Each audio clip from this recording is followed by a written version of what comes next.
नमस्कार. आम्रपाली न्यूज चॅनलच्या बातमीपत्रात आपल्या सर्वांचं मनपूर्वक स्वागत. वसईत RPIच्या वतीने संयुक्त जयंती महोत्सव साजरा. वसईच्या माणिकपूर येथील YMCA मैदानात दिनांक 13 मे रोजी भारतरत्न डॉक्टर बाबासाहेब आंबेडकर, छत्रपती शिवाजी महाराज, महात्मा फुले यांच्या संयुक्त जयंतीच्या कार्यक्रमाचे आयोजन करण्यात आले होते. या कार्यक्रमास केंद्रीय मंत्री रामदास आठवले उपस्थित होते. संविधान बदलाच्या भूमिकेबद्दल त्यांनी आपल्या भाषणात आपले मत व्यक्त करताना संविधान बदलले जाणार नाही, केवळ अफवा पसरवल्या जातात असे सांगितले. पंतप्रधान नरेंद्र मोदी यांनी देशवासियांना इंधन बचतीचे आवाहन केले आहे. या आवाहनाला समाजातील सर्व स्तरातील नागरिकांनी सकारात्मक प्रतिसाद देणे गरजेचे असल्याचे प्रतिपादन केंद्रीय सामाजिक न्याय मंत्री माननीय नामदार रामदास आठवले यांनी यावेळी व्यक्त केले. संपूर्ण जगात अशांतता निर्माण झाली असतानाच भारतात मात्र शांततामय वातावरण आहे. हे संविधानामुळेच आहे, म्हणून संविधान टिकले पाहिजे. त्यासाठी संविधानाचे वाचन होणे आवश्यक आहे व संविधानाचे रक्षण करण्यात सर्वांनी दक्ष राहिले पाहिजे, असे मनोगत महापौर अजय पाटील यांनी यावेळी व्यक्त केले. या कार्यक्रमास वसई विरार शहर महानगरपालिकेचे महापौर माननीय श्री अजय पाटील, माजी महापौर नारायण मानकर, विरोधी पक्षनेते मनोज पाटील, तसेच RPIचे राष्ट्रीय सचिव सुरेशदादा बारशिंगे, महाराष्ट्र प्रदेश सरचिटणीस गौतम सोनावणे, ठाणे प्रदेश अध्यक्ष अण्णासाहेब रोकडे, मीरा भाईंदर जिल्हा अध्यक्ष देवेंद्र शेलेकर, पालघर ग्रामीण अध्यक्ष सुरेश जाधव, भिवंडी जिल्हा अध्यक्ष महेंद्र गायकवाड, RPI महिला आघाडी महाराष्ट्र सरचिटणीस ॲडव्होकेट अभयाताई सोनावणे, सुनील जाधव, दत्ता धुळे, सुवर्णा जगताप, राजेश राऊत, आम्रपाली न्यूज चॅनलचे संपादक रमेश सोनावणे इत्यादी मान्यवर उपस्थित होते. या कार्यक्रमाचे आयोजन RPI वसई विरार शहर युवा जिल्हा अध्यक्ष संतोष धुळे, सरचिटणीस प्राध्यापक श्रीमंत भोरे, सल्लागार BB गमरे, तसेच जिल्हा कमिटी युवक संघटना महिला आघाडी व प्रमुख पदाधिकारी वसई विरार जिल्हा याचकडून करण्यात आले होते. कार्यक्रमाच्या अध्यक्षस्थानी RPI जिल्हा अध्यक्ष वसई विरार ईश्वर धुळे हे होते. यावेळी मोठ्या प्रमाणात जनसमुदाय उपस्थित होता. यावेळी मनोरंजनाचा कार्यक्रम, ऑर्केस्ट्रा, स्पॉटलाईट, भीमिगीतांचा सुरेश नजराणाचे आयोजन करण्यात आले होते. तसेच सर्वांसाठी भोजनाची व्यवस्था सुद्धा करण्यात आली होती. वृत्तसंकलन रमेश सोनावणे, संपादक आम्रपाली न्यूज चॅनल वसई विरार. चॅनलला लाईक, शेअर व सबस्क्राईब करायला विसरू नका. धन्यवाद.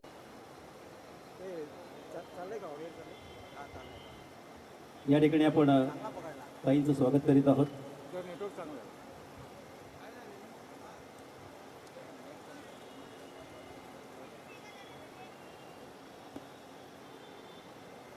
यानंतर मुंबई प्रदेश महिला आघाडी अध्यक्ष, आमच्या सर्वांच्या हक्काच्या आई म्हणजे आमच्या उषाताई रामलूकरांचं या ठिकाणी सुंदर विषय बघून आम्हाला मोठं पाठबळ देत आलेल्या आमच्या उषाताई रामलू अर्थात आमच्या आई,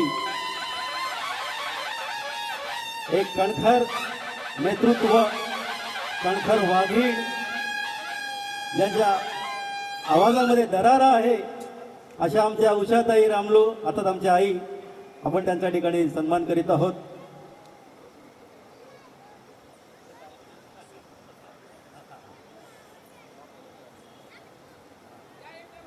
या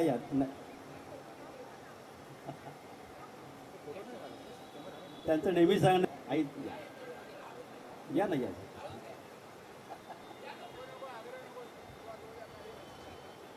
बरं ठीक आहे, सन्मान करा. उषाताई रामलू म्हटलं की एक वेगळा आवाज, एक वेगळी डरकाळी आहे. या ना.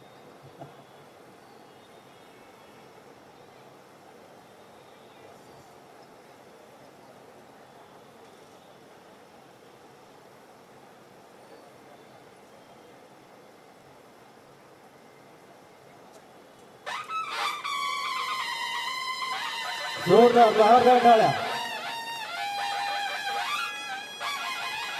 बरोबर आहे.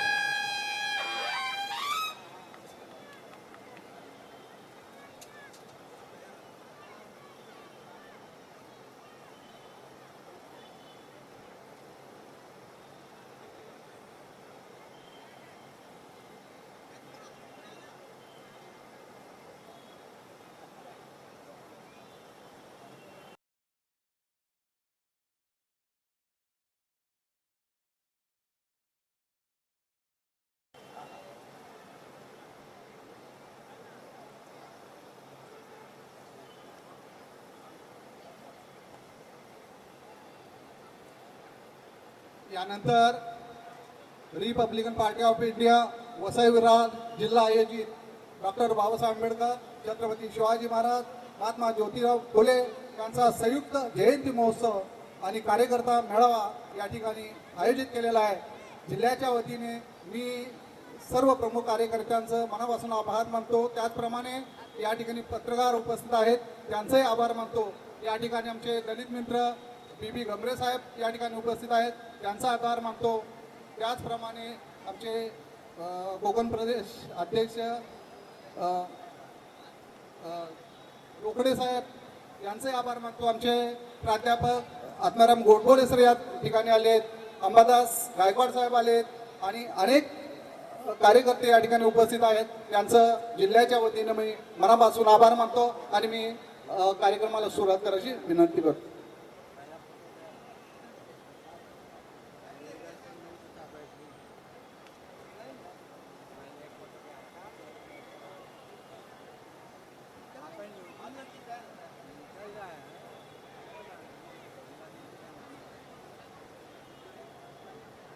चला या ठिकाणी आपण पुन्हाच्या कार्यक्रमाला सुरुवात करतात.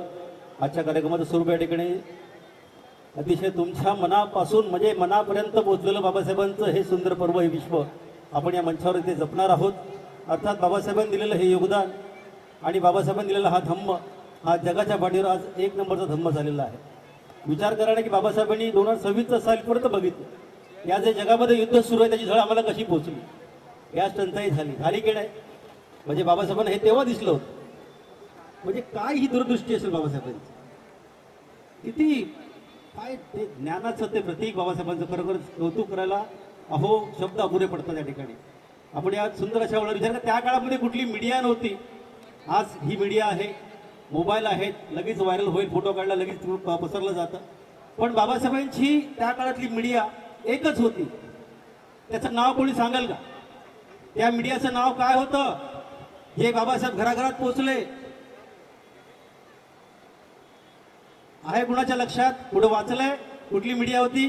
त्या मीडियाचं नाव होतं महाकवी वामनदादा कर्डक, ज्यांनी बाबासाहेबांच्या 10,000 पेक्षा जास्त गाणी लिहिली आणि बाबासाहेबांना घराघरात पोहोचवलं. की चळवळ बाबासाहेब ज्या गावात जायचे, वामनदादा 2 दिवसांनी तिथे जायचे आणि बाबासाहेब आपल्याला काय देत आहेत, कसे संघर्ष करतायत हे लोकांना पटवून सांगायचे. आणि म्हणून या ठिकाणी पुढच्या या गीतातून महाकवी वामनदादा यांनी लिहिलं एक छानसं गाणं आहे, त्या गाण्याचा इथं उल्लेख करतो. आणि त्या गाण्यामध्ये जर का तुम्हाला खरोखरच तथागत दिसले तर कदाचित या ठिकाणी तुमच्या मनाला एक वेगळं असं स्वरूप इथे निर्माण होईल, याची मी शाश्वत देतो. तेव्हा या सुंदर अशा गाण्याकडे घेऊन जायत आपल्यासमोर घेऊन येत आहेत या संचाचं एक सुंदर वेगळं गाणं असं या महाराष्ट्राचे प्रख्यात गायक आयुष्यमान मंगेश गांगुर्डे. एक वेगळी नजाकत, एक वेगळी ताकद, गीत गायन ते प्रबोधन असा प्रवास नाशिकचा हा छोरा आज या महाराष्ट्रात अधिराज्य गाजवतोय. बाबासाहेबांच्या विचारांचे गेले गुरु. बघूया आता पुढे काय सांगते मंगेश गांगुर्डे. जेव्हा महाराष्ट्राचे ख्यातनाम निवेदक एखाद्या गायकाबद्दल एवढं सुंदर बोलतात तेव्हा मला असं वाटतं की त्या निवेदकासाठी सुद्धा टाळ्या झाला पाहिजे. जसा शरीराचा आपला बोन मॅरो असतो तसा आपला कार्यक्रमाचा बॅकबोन आपला निवेदक असतो, नाही का? एकदा जोरदार टाळ्या झाला पाहिजे. एकच सांगेल की अरे धम्माचं ज्ञान हे घराघरामध्ये पोहोचलं पाहिजे, ज्ञानाचं तळ हे मनामनामध्ये साठलं पाहिजे. धम्माचं ज्ञान हे घराघरामध्ये पोहोचलं पाहिजे, ज्ञानाचं तळ हे मनामनामध्ये साठलं पाहिजे. बाबासाहेबांच्या गाण्यावर एकदा नाही नाचलं चालेल, पण माझ्या बापाचं संविधान प्रत्येकाने वाचलं पाहिजे. माझ्या बापाचं संविधान प्रत्येकाने वाचलं. आणि जेव्हा जेव्हा डॉक्टर बाबासाहेब आंबेडकरांची आठवण येते तेव्हा एकच मनात येतं की अरे बुद्धम सरनम गच्छामी जर का आवाज घुमला असता तर मनुवाद्याच्या कपाळाला सुद्धा घाम फुटला असता. अरे बुद्धम शरणम गच्छामी जर का आवाज घुमला असता तर मनुवादाच्या कपाळाला सुद्धा घाम फुटला असता. आणि जर का माझा बाप अजून 10 वर्ष जगला असता त्या मनुवादाने सुद्धा कपाळाला निळा टिळा लावला असता. म्हणून सांगतो की अरे प्रेम तर सगळेच करतात, पण जिच्याकडून खरी ममता मिळते ना तिला माता रमाई म्हणतात. प्रेम तर सगळेच करतात, पण जिच्याकडून खरी ममता मिळते तिला माता रमाई म्हणतात. अहो तेलाने दिवे तर सगळेच लावतात, तेलाने दिवे तर सगळेच लावतात, पण जो पाण्याला आग लावतो ना त्याला बापाचा बाप भीमराव म्हणतात, त्याला बापाचा बाप भीमराव म्हणतात. म्हणून सांगेल की अरे कितीही बांधले माळ्यावर माळे आकाशाला हात भिडतील का, किती तुडुंब भरल्या नदीला आले सागराची सर येईल का, वाघाचं कातडा अंगावर कोणीही पांघरला वाघ होईल का, आणि भारतरत्न कोणालाही दिला माझ्या भीमरावानी होईल का. माझ्या भीमराव आंबेडकर. आणि जसं की आमच्या विजयदादांनी सांगितलं की वामनदादा कर्डकांचं जिथं जिथं नाव घेतलं जातं तिथं तिथं डॉक्टर बाबासाहेब आंबेडकरांचा प्रत्येक हृदयाचा ठोका मोजला जाईल. कारण जिथं जिथं डॉक्टर बाबासाहेब आंबेडकर पोहोचले तिथं तिथं वामनदादा कर्डकांची लेखणी पोहोचली. म्हणून सांगतो की अरे प्रत्येक देशाच्या तिजोरीमध्ये गुणी हिऱ्याची साठवण होते. प्रत्येक देशाच्या तिजोरीमध्ये गुणी हिऱ्याची साठवण होते. मालकी हक्काच्या जागेवर कब्जा करणाऱ्यांची आठवण होते. प्रत्येक रणांगणामध्ये त्या युद्धवीराची आठवण होते. आणि जेव्हा जेव्हा मी तबला ढोलकी बघतो ना, वामन दादा मला तुमची आठवण होते. वामन दादा मला तुमची आठवण होते. अरे खेडोपाड्यात भीमवाड्यात वामन पायपीट करीत होता. एकीचं बळ खडा फोडत असंच काहीतरी बडबडत होता. खळखळणाऱ्या जलधारी सम वामन पुढे जात होता. आणि त्या गोदावरीच्या किनाऱ्यावरती या आपल्या जय भीमची गाथा गात होता. म्हणून आज मी मंगेश जांभुडे या रंगमंचावर सांगेल की अरे देशोधडीला ज्यांनी पाय तुळवला असा राहुला त्यांनी पाया. अंगाला मास नव्हतं पण आज घडली सुंदर काया. अरे कोटी कोटी लेकरांवर आहे ज्यांच्या प्रेमाची छाया. माऊलीची माया होता माझा भीमराया. माऊलीची माया होता माझा भीमराया.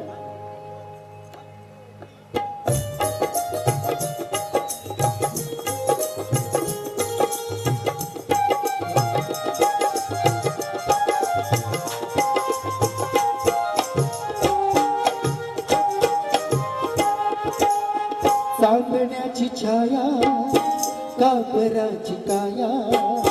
सांगण्याची छाया कापराची काया. माऊलीची माया होता माझा भीमराया. माऊलीची माया होता माझा भीमराया. माऊलीची माया होता माझा भीमराया. माऊलीची माया होता माझा भीमराया. सांगण्याची छाया कापराची काया. सांगण्याची छाया कापराची काया. माऊलीची माया होता माझा भीमराया. माऊलीची माया होता माझा भीमराया. माऊलीची माया होता माझा भीमराया. माऊलीची माया होता माझा भीमराया. आपण सगळे एकत्र घेऊन एक जय गुरुदेव डॉक्टर बाबासाहेब आंबेडकरांचा. सदानंद भगवान गौतम बुद्धांचा. सुचितला सारा भेट होता सारा. सुचितला सारा भेट होता सारा. आईचा उभारा देत होता सारा. आईचा उभारा देत होता सारा. भीमाई परी तिला पिल्या बरी. भीमाई परी तिला पिल्या बरी. पंख पांघराया होता माझा भीमराया. पंख पांघराया होता माझा भीमराया. माऊलीची माया होता माझा भीमराया. माऊलीची माया होता माझा भीमराया. या ठिकाणी आमच्या दादांकडून या गीताला 100 रुपयाचं धम्मदान मिळालेलं आहे.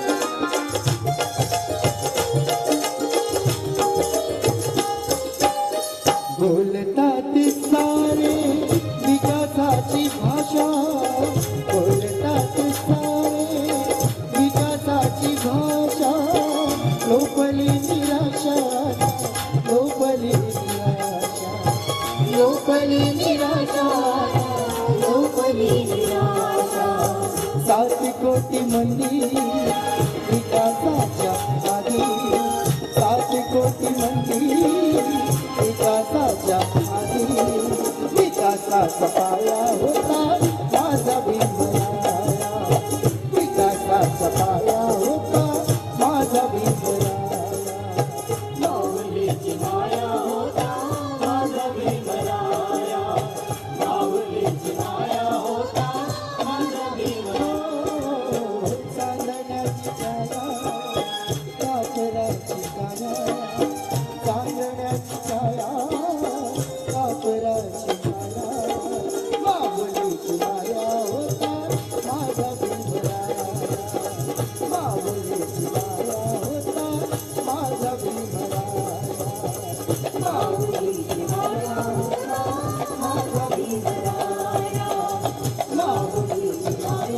होता माझा भीमराया माऊलीची माया होता आपला भीमराया.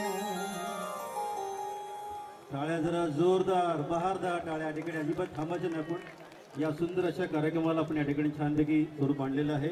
आणि आजचा हा कार्यक्रम या ठिकाणी आवाज इंडिया या टी व्ही चॅनलला हा कार्यक्रम लाईव्ह सुरू आहे बरं का. या टी व्हीचं आवाज इंडियाचा एक ॲप आहे. आपण त्याच्यावर हा कार्यक्रम बघू शकता.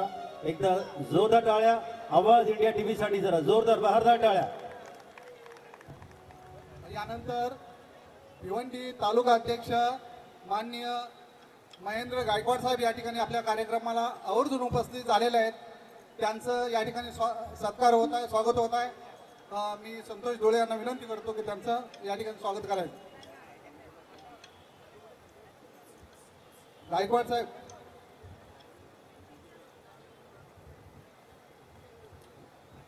अच्छा, या कार्यक्रमाला अनेक दिग्गज नेते मंडळी यांचे इथे आगमन होणार आहे. आपण हा कार्यक्रम स्पॉटलाईट निर्माते कुशल मोहिते आणि त्यांचे सर्व कलाकार आंतरराष्ट्रीय दर्जाचा एक सुंदर हा आविष्कार या मंचावर आज लावलेला आहे. तेव्हा प्रत्येक भीमसैनिकाचं या ठिकाणी आपण हर्षभराने स्वागत करीत आहोत. आपण इथे आसनास्थ व्हायचंय. एकदा जरा जोरदार टाळ्या. जिल्हाध्यक्ष ॲडव्होकेट ईश्वरजी धुळे साहेबांनी या ठिकाणी जी इथे सुंदर अशी अरेंजमेंट केली, जरा जोरदार बहादर टाळ्या त्यांच्यासाठी. या ठिकाणी साहेब मध्ये आहे ना, मध्ये.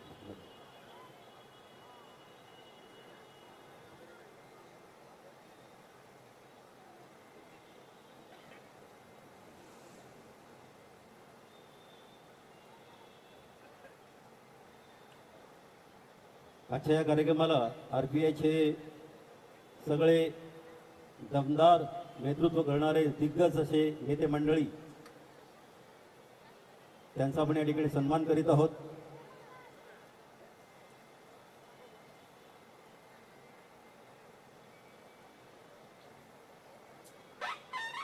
आपल्या जोरदार टाळ्याने आपण या ठिकाणी मान्यवरांचे स्वागत करूया.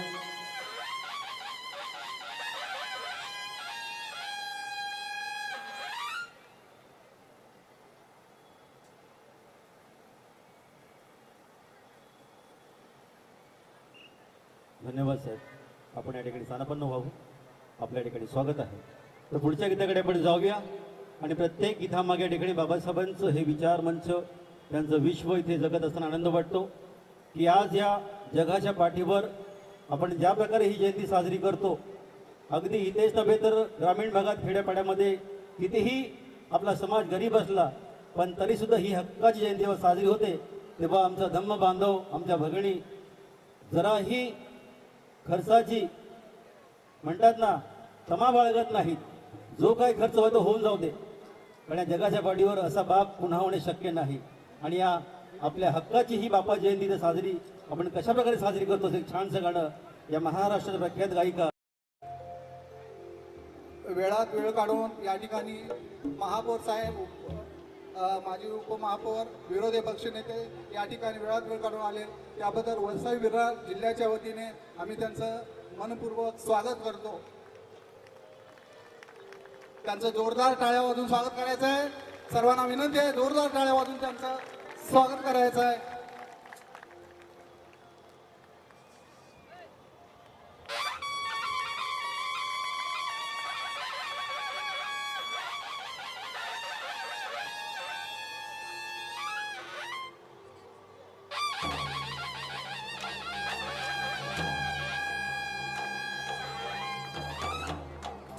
यानंतर आमचे ज्येष्ठ नेते माजी महापौर नारायणजी मानकर साहेब यांचं स्वागत मी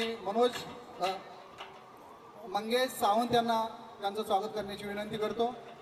मंगेश सावंत.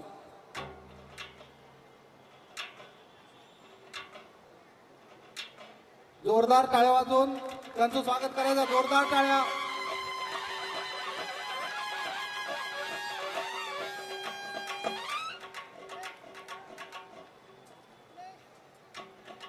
यानंतर विरोधी पक्षनेते माननीय मनोजजी पाटील यांचं स्वागत मी स्वतः प्राध्यापक श्रीमान भोरे सर करत आहेत. तरी आपण जोरदार टाळ्या वाजवायच्या.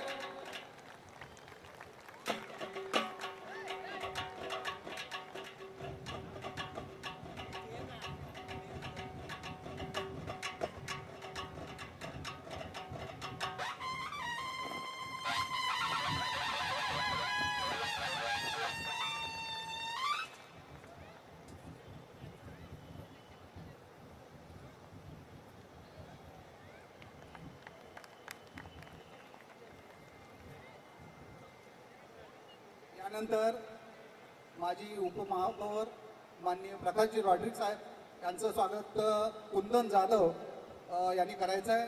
ते आपण जोरदार टाळ्या वाजवून त्यांचंही स्वागत करायचं आहे. जोरदार टाळ्या.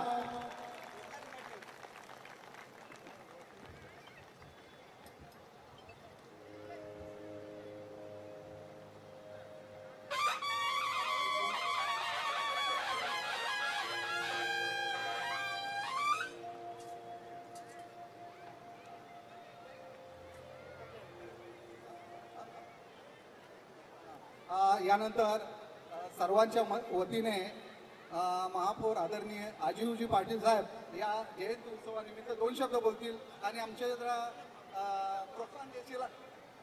ठीक आहे.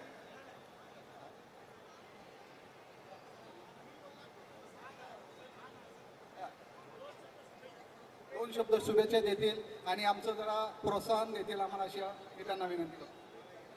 आजच्या या संयुक्त जयंतीच्या निमित्ताने उपस्थित सर्व बंधू भगिनी,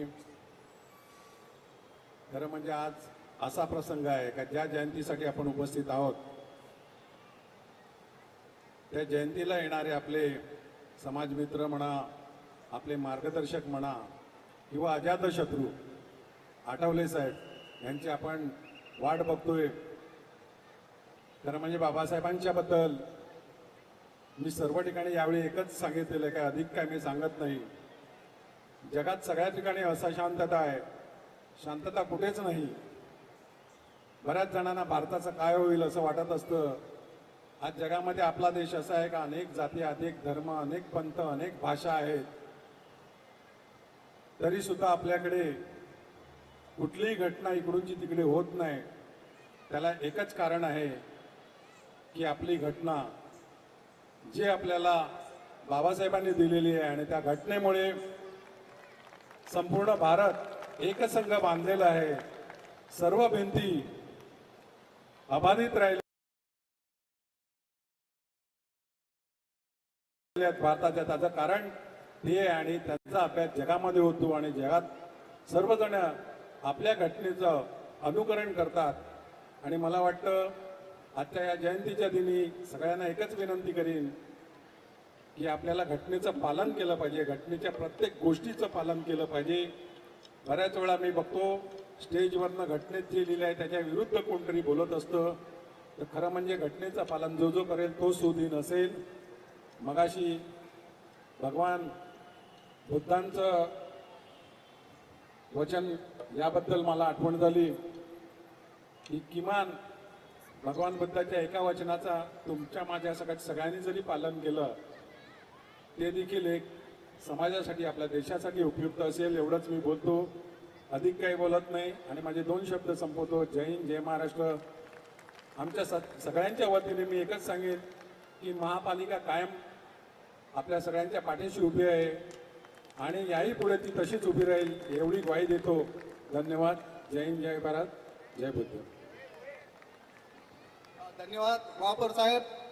आपण सगळ्यांना आम्हाला प्रोत्साहन दिलं त्याबद्दल सर्वांचं. माननीय खासदार रामदासजी आठवले साहेब एक 10 मिनिटात पोहोचतील. फादरवाडीला आलेले आहेत, एक 10 मिनिटात येतील. तत्पूर्वी आपले सर्व मान्यवर या ठिकाणी आले, त्यांचं जिल्ह्याच्या वतीने, आरपीआयच्या वतीने मनापासून स्वागत करतो. आपण स्थानापन्न व्हावं. यानंतर आमचे आदरणीय दत्तात्रय डोळे साहेब या ठिकाणी आलेत, त्यांचंही आम्ही या ठिकाणी स्वागत करतो. प्राध्यापक डॉक्टर सुरेश गोतकपागार सर या ठिकाणी आले, त्यांचंही आम्ही जिल्ह्याच्या वतीने स्वागत करतो. आणि आपण सर्व दूरदूरहून आलेत त्यांचं सर्वांचं मनापासून मी स्वागत करतो आणि कलाकारांना विनंती करतो की आपण कार्यक्रम. धन्यवाद. या ठिकाणी पुण्याच्या कार्यक्रमाला सुरुवात करीत आहोत. हां, बरं, या ठिकाणी मधला जो पॅसेज आहे ती जागा थोडीशी मोकळी करा. ठिकाणी कोणी लहान पोरांना ते खेळू देऊ नका. जे लहान मुलं बागडतात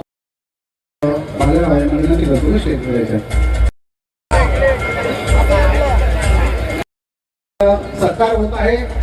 सर्व कार्यकर्त्यांना कमिटीला विनंती करतो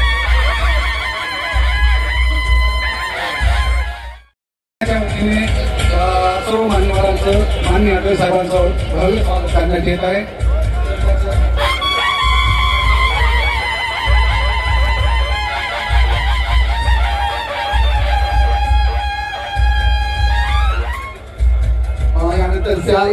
श्रीफळ आणि बुके करून आणि अटेल साहेब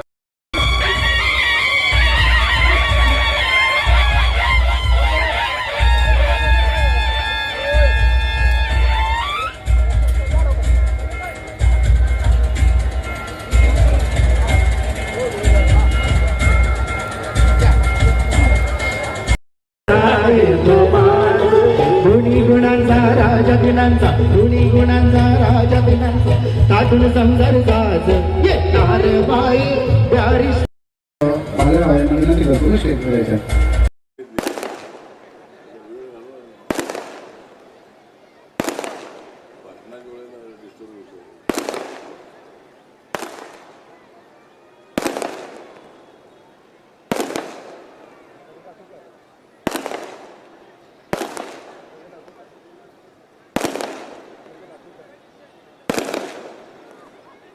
गडबड करून बातम्या जोडायला वेळ अपुरा असतो अगोदर लावलाय ना जेवढं आलो त्या बंद करायचं.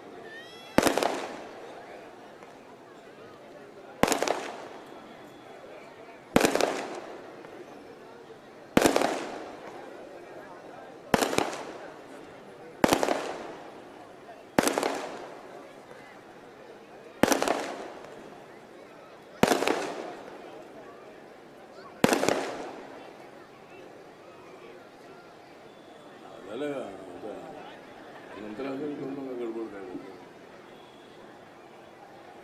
उपस्थित बंधू आणि भगिनीनो, डॉक्टर बाबासाहेब आंबेडकरांच्या मुळे वसई विरार आणि नालासोपाराचे अध्यक्ष झालेले आहेत ईश्वर धुळे. आता आम्ही राहिलो नाही पुढे, आता आम्ही राहिलो नाही पुढे, उकळून टाकणार आहोत आम्ही विषमतेची मुळे. महात्मा गांधी, डॉक्टर बाबासाहेब आंबेडकर यांच्यामध्ये झाला होता पुणे करार. महात्मा गांधी आणि बाबासाहेब आंबेडकरांच्या मध्ये झाला होता पुणे करार. त्यामुळेच मी आलो आहे वसई आणि विरार. मी साऱ्या देशामध्ये उभा केलाय आरपीआयचा थरार. मी साऱ्या देशामध्ये उभा केलेला आहे आरपीआयचा थरार. त्यामुळे ईश्वर धुळेंचा दिसतो आहे या ठिकाणी मुझे भरा. आमचे आदर्श आहेत महात्मा ज्योतिबा फुले, बाबासाहेब आंबेडकर आणि छत्रपती शिवाजी महाराज. म्हणूनच वसईमध्ये आलेलो आहे मी. बाबासाहेबांच्या मुळेच माझ्या डोक्यावर चढलेला आहे मंत्रिपदाचा ताज. बाबासाहेबांच्या मुळेच माझ्या डोक्यावर आहे मंत्रिपदाचा ताज. कारण मी अनेकांचा उतरवलेला आहे माज. तर आज ईश्वर धुळे यांच्या अध्यक्षांनी या मैदानावर होत आहे. आणि आपल्याला माहित आहे की मंचकावर अनेक आमचे सगळे नेते उपस्थित आहेत. सुरेश बारसिंग, गौतम सोनावणे, अण्णासाहेब रोकडे, सुरेश जाधव, देवेंद्र सेलेकर, महेंद्र गायकवाड, रमेश गायकवाड, सुनील जाधव, सुवर्णा जगताप, तुर्जा सिंग, सतीश बोर्डे, राजेंद्र गुप्ते, ऑर्केस्ट्राचे आपले कलाकार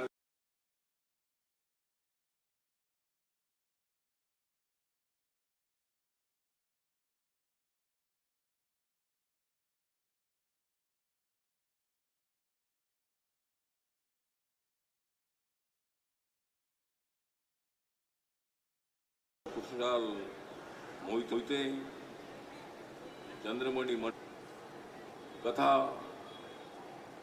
संग्रह आहे. आत्माराम गोडबोले यांनी लिहिलेला आहे. आणि जय भीमचा जो बुलंद आवाज आहे बाबू हरदास नावाचे कामठीमध्ये होते.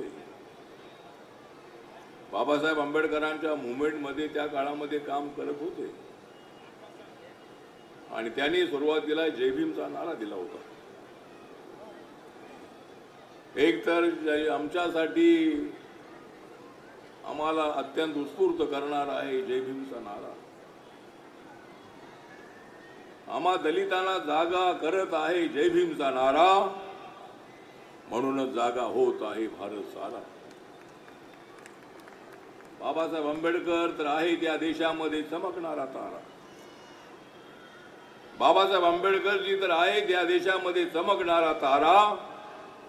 मग का वाजवणार नाही मी त्यांच्या दुश्मनांचे बारा. त्यामुळे बाबासाहेब आंबेडकर म्हणजे आमची प्रेरणा आहे.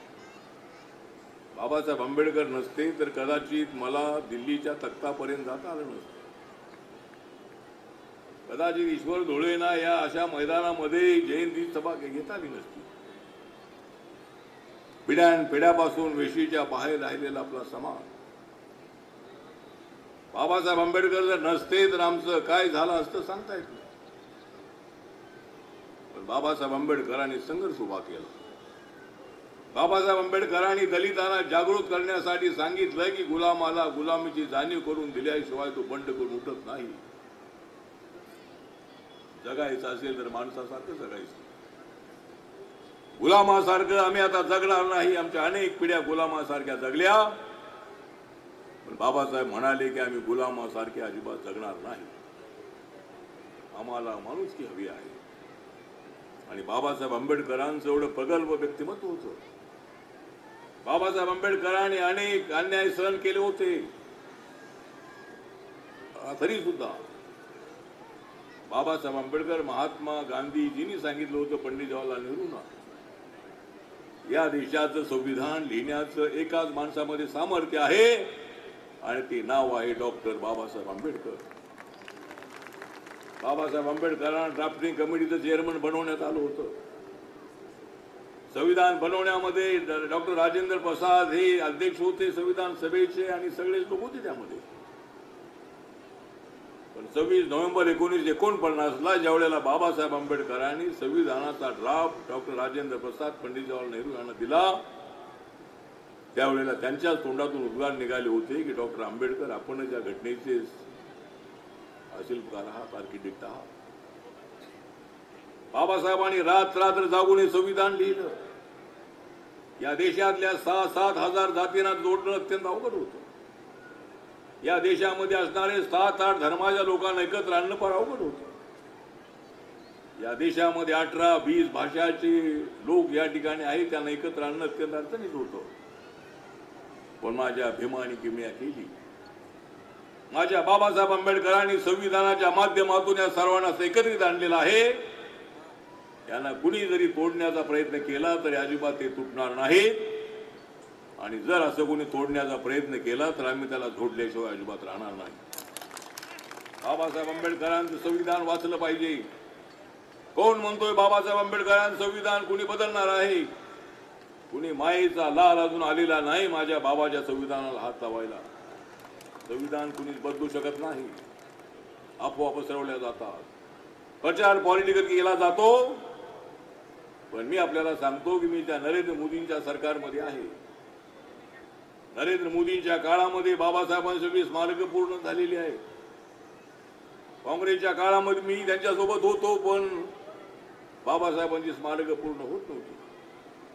नरेंद्र मोदीजींनी बाबासाहेब आंबेडकरांच्या 125व्या जयंतीच्या निमित्ताने स्वतंत्र 2 दिवसाचं अधिवेशन ठेवलं पार्लमेंटचं, लोकसभा राज्यसभेचं. आणि 26 नोव्हेंबर हा जो दिवस आहे, बाबासाहेब आंबेडकरांनी 26 नोव्हेंबर 1949ला संविधानाचा ड्राफ्ट आता आपल्याला सांगितलं. तो दिवस जो आहे तो दिवस संविधान दिवस म्हणून पाळण्याचा निर्णय नरेंद्र मोदी सरकारने घेतलेला आहे. देशभरामध्ये हा संविधान दिन पाळला जातो. त्यानंतर 26 जानेवारी 1950ला जो रिपब्लिक डे आहे, प्रजासत्ताक दिवस जो आहे, हा सुद्धा देशभर साजरा केला जातो. पण 26 नोव्हेंबरला तेवढं महत्व पूर्वीच्या काळामध्ये नव्हतं. पण नरेंद्र मोदीजींनी 26 नोव्हेंबर हा दिवस संविधान दिवस म्हणून पाळण्याचा निर्णय घेतल्यानंतर शाळांमध्ये, कॉलेजमध्ये, सरकारी ऑफिसेसमध्ये हा दिवस पाळला जातो. आपण तर करतोच आपण. आणि आता मुंबईला एक स्मारक असं मोठं उभं राहत आहे. MMRDच्या पैशातून शापूरजी पालन यांच्या कॉन्ट्रॅक्टशिपमध्ये शशी प्रभू यांनी त्याचं मॉडेल बनवलेलं आहे. आणि एक सव्वा वर्षामध्ये बाबासाहेब आंबेडकरांचा 350 फुटाचा पुतळा, 100 फुटाचं फाउंडेशन, या देशामध्ये जे सगळे पुतळे आहेत त्याच्यामध्ये सरदार वल्लभभाई पटेल यांचा पुतळा सर्वात उंच आहे, तो गुजरातमध्ये आहे. आणि त्यानंतर जर सर्वात उंच कुठला असेल तर तो बाबासाहेब आंबेडकरांचा पुतळा दादरच्या चैतभूमीच्या बाजूला उभा राहणार आहे. त्यामुळं बाबासाहेब आंबेडकरांची उंची फुटामध्ये मोजता येणार नाही. बाबासाहेबांची उंची आकाशाला भिडेल अशा पद्धती त्यांची उंची आहे. आज या आपल्या देशाच्या संविधानाची चर्चा जगभरामध्ये होते. जगामध्ये बाबासाहेब आंबेडकरांच्या संविधानाची चर्चा होते. एवढ्या इथं जाती आहेत, एवढे धर्म आहेत, एवढ्या भाषा आहेत, आणि अजून हा देश कसा टिकून आहे. काही लोक म्हणत होते की आपल्या देशाचा नेपाळ होईल. बाबा, काही लोक टीका टिप्पणी करताना म्हणत होते की आपल्या देशाचा एकदा नेपाळ होईल, कधी श्रीलंका होईल, कधी बांगलादेश होईल. पण आपल्या देशाचा असा नेपाळ, बांगलादेश किंवा श्रीलंका अजिबात होणार नाही. जोपर्यंत बाबासाहेब आंबेडकरांचं संविधान या देशामध्ये आहे तोपर्यंत आपल्या देशामध्ये अशा पद्धतीच्या हिंसक घटना होऊ शकत नाही. त्याला लिमिटेशन आहे. या ठिकाणी खलिस्तानचं आंदोलन झालेलं आहे. आर्मी मधल्या सुद्धा काही लोकांनी बंदूक हातामध्ये घेऊन त्याने अशा पद्धतीची हिंसा केलेली आहे. शेतकऱ्यांचं आंदोलन आपल्याला माहित आहे, दिल्लीमध्ये 1.5 वर्ष चाललेलं होतं. आपल्याला माहित आहे मराठवाडा विद्यापीठाला बाबासाहेबांचं नाव देण्यासाठी आम्ही 17 वर्ष आवाज उठवत होतो. मराठवाडा विद्यापीठाला बाबासाहेबांचं नाव मिळालंच पाहिजे, मिळत कसं नाही ते मिळालंच पाहिजे, देत कसं नाही ते दिलंच पाहिजे, अशा घोषणांनी सगळी मुंबईचं मंत्रालय धनावून जात होतं. अनेक मोर्चे अनेक जिल्ह्यामध्ये निघाले. पण शेवटी मला शरद पवारांच्या मंत्रिमंडळामध्ये समाज कल्याण खात्याचं मंत्रिपद मिळाल्यानंतर मला अभिमान या गोष्टीचा आहे की बाबासाहेब आंबेडकरांचं नाव मराठवाडा विद्यापीठाला देण्याच्या त्या कॅबिनेटच्या मीटिंगमध्ये मला मंत्री म्हणून उपस्थित राहण्याची संधी मिळाली. आणि 17 वर्षानंतरचा का विषय असेना, पण मराठवाडा विद्यापीठाला बाबासाहेबांना मिळालेला आहे. त्यामुळे आपण सर्वांनी एक गोष्ट लक्षात ठेवायची आहे की अन्याय सहन करायचा नाही. अन्यायाच्या विरुद्ध लढाई आमची आहे. आम्ही कुणावर अन्याय करणार नाही. पॅन्थरच्या काळात आम्ही हेच सांगत होतो की आम्ही कुणावर अन्याय करणार नाही. पण जर आमच्यावर कोणी अन्याय केला तर त्यांना टराटरा फाडून टाकल्याशिवाय राहणार नाही, ही भूमिका पॅन्थरच्या काळात आमची होती. आम्ही कुणाच्या वाटेवर जाणार नाही. याद राखा, जर तुम्ही आमच्या वाटेवर आलात तर आम्ही एवढे खतरनाक आहोत. लोकशाहीचा आदर करणारे आहोत.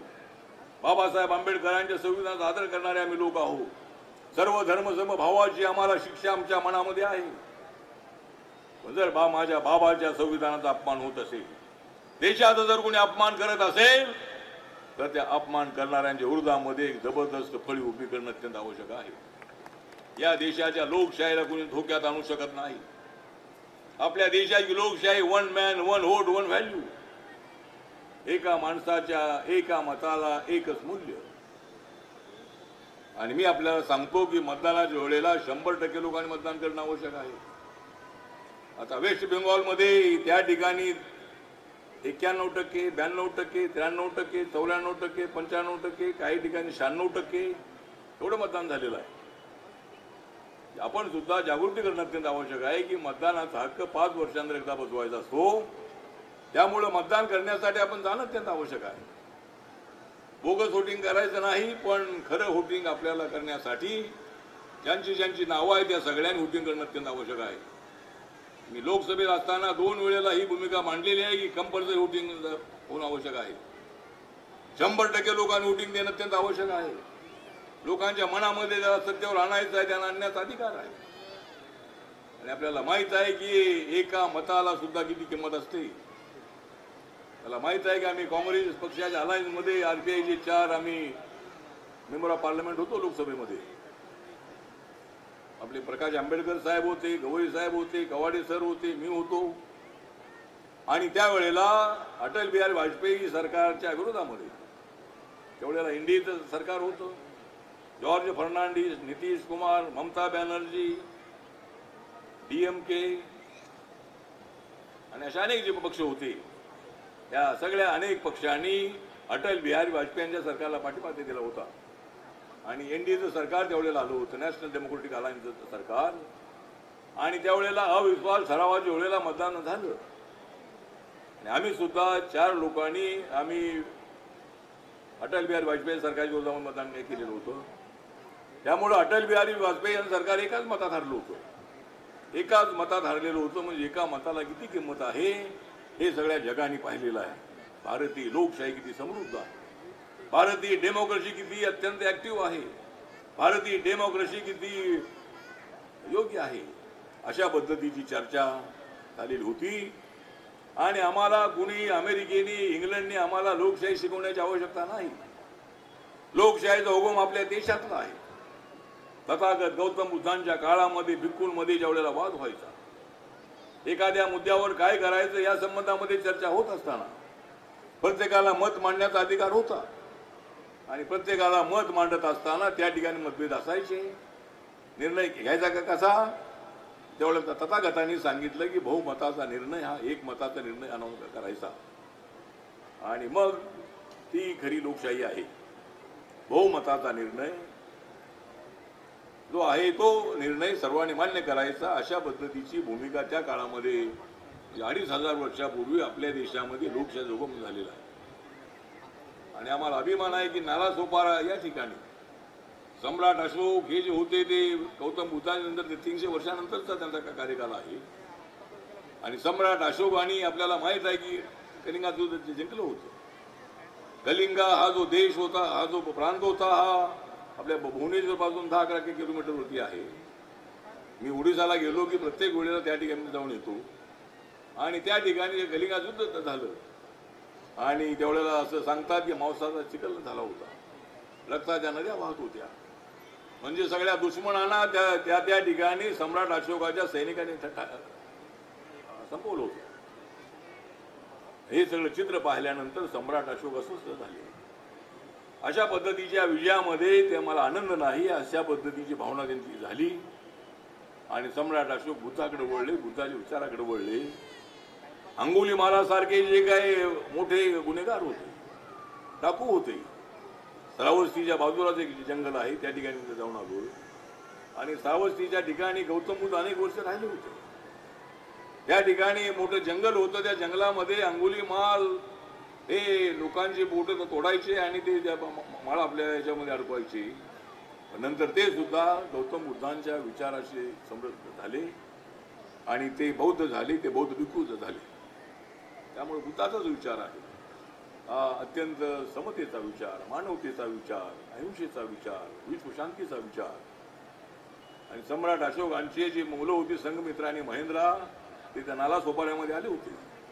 त्या ठिकाणी भव्य दिव्याचं स्मारक उभं राहणं अत्यंत आवश्यक आहे. अजून त्या ठिकाणी मला वाटतं अजून काही पूर्ण ते काम झालेच नाही. नालासोपारा या ठिकाणी सम्राट अशोकाचं स्मरण करण्यासाठी एक भव्य दिव्य अशा पद्धतीच्या स्मारकाचा एखादा प्रपोजल आपण बनवणं अत्यंत आवश्यक आहे. भारत सरकारच्या वतीने, राज्य सरकारच्या वतीने आपल्याला त्या ठिकाणी मोठी वास्तू उभी राहणं अत्यंत आवश्यक आहे. त्यासाठी सुद्धा आपल्याला प्रयत्न करणं अत्यंत आवश्यक आहे. त्यामुळे मी सांगत होतो आपल्याला हेच की आपली लोकशाही आहे ती आपली लोकशाही फार फार मजबूत आहे. अनेक वेळेला काय गोष्टी होतील, परंतु आपल्याला या देशाची लोकशाही टिकवायची आहे. ज्याला बहुमत मिळतं त्याला सत्तेवर येण्याचा अधिकार आहे. काँग्रेस अनेक वर्ष सत्तेवर राहिलेली आहे. ज्या ज्या राज्यामध्ये ज्या पक्षाला बहुमत मिळतं त्यांना सत्तेवर येण्याचा अधिकार आहे. महानगरपालिकेमध्ये ज्यांना बहुमत मिळतं त्यांना सत्तेवर येण्याचा अधिकार आहे. विधानसभेमध्ये ज्यांना बहुमत मिळतं त्यांना सत्तेवर येण्याचा अधिकार आहे, कुठलाही पक्ष असो. त्यामुळं आपल्या देशातली लोकशाही जी आहे ती अत्यंत मजबूत आहे. आणि म्हणून आज या ठिकाणी या 3 महामानवांच्या जयंतीच्या निमित्ताने आज या ठिकाणी ईश्वर धुळे यांनी ही सभा ठेवलेली आहे. आणि आपण सगळेजण या ठिकाणी आलेले आहात आणि या ठिकाणी कुशल मोहिते जे आहे हे या ठिकाणचे आज शाहीर आहेत, त्यांचं मी गाणं ऐकणार आहे आणि त्यानंतर मी पुढे जाणार आहे. त्यानंतर म्हणून मी या ठिकाणी माझं भाषण थांबवतो आणि आपण सगळेजण जयंतीला आला त्याबद्दल आपले आभार आणि जयंतीच्या निमित्ताने आपल्या सर्वांना माझ्या वतीने हार्दिक शुभेच्छा. नमस्कार, प्रणाम, जय भीम, जय भारत, जय महाराष्ट्र, नमो बुद्धाय.